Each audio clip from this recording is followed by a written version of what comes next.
ஒரு வழியா என் டயட்டுக்கு தேவையான திங்ஸ் எல்லாமே நான் இன்றைக்கி பர்ச்சேஸ் பண்ணிட்டேங்க. ஸோ ஹஸ்பண்ட்ட கேட்டால் உடனே காசு கொடுத்துருவாங்க. ஆனாலும் என்னோட ஏர்னிங்கில் தான் ஒன்று ஒன்றா நான் பார்த்து எனக்காக பண்ணுவேன். அப்படிங்கிறதுல நான் ரொம்ப ஸ்ட்ராங்காக இருக்கேன்.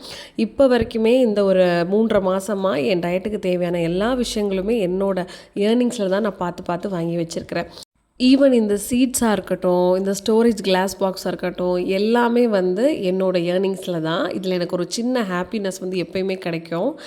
ஸோ இப்போ வந்து பார்த்தீங்கன்னா, அந்த நட்ஸ் எல்லாம் வாங்குறதுக்கு கொஞ்சம் காஸ்ட்லி இல்லையா?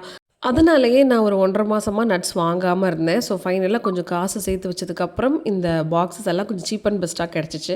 இதையும் வாங்கிட்டு எனக்கு தேவையான இந்த வால்நட்டு அந்த மாரி விஷயங்கள் எல்லாமே வாங்கிட்டேன். நான் உங்ககிட்ட காட்டுறேன் அரேஞ்ச் பண்ணதுக்கப்புறம்.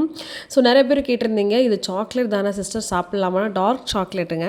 டெய்லி ஒரு பீஸ் சாப்பிட்டுக்கலாம். நம்மளோட ஹார்ட் ஹெல்த்துக்கு ரொம்ப நல்லது. 30+க்கு மேலே நம்மளோட ஹார்ட்டை வந்து நம்ம ரொம்ப நல்லபடியா பார்த்துக்கணும். டேட்ஸும் கூட வந்து பார்த்தீங்கன்னா, நார்மல் டேட்ஸ் வாங்கலை. ஸோ கொஞ்சம் நல்ல குவாலிட்டியான டேட்ஸ் வாங்கியிருக்கேன். பிராண்டடுன்னு சொல்ல முடியாது. கொஞ்சம் குவாலிட்டியாக பார்த்து நம்ம வாங்கிக்கலாம்னு வச்சுக்கோங்களேன். அந்த மாதிரி தான். ஸோ ஃபைனலாக வந்து அரேஞ்ச் பண்ணிட்டேன். ஸோ இதுதான் என்னோட மினி செட்டப்புங்க.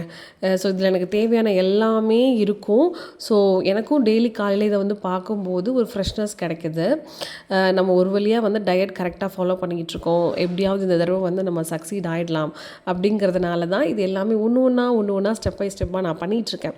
ஸோ நீங்களும் ஏதாவது ஒரு குட்டி குட்டி விஷயத்த யாரையும் டிபெண்ட் பண்ணாமல் செல்ஃபாக பண்ணி பாருங்களேன். அதில் கிடைக்கிற சந்தோஷம் வந்து ரொம்ப அதிகமாக இருக்கும்.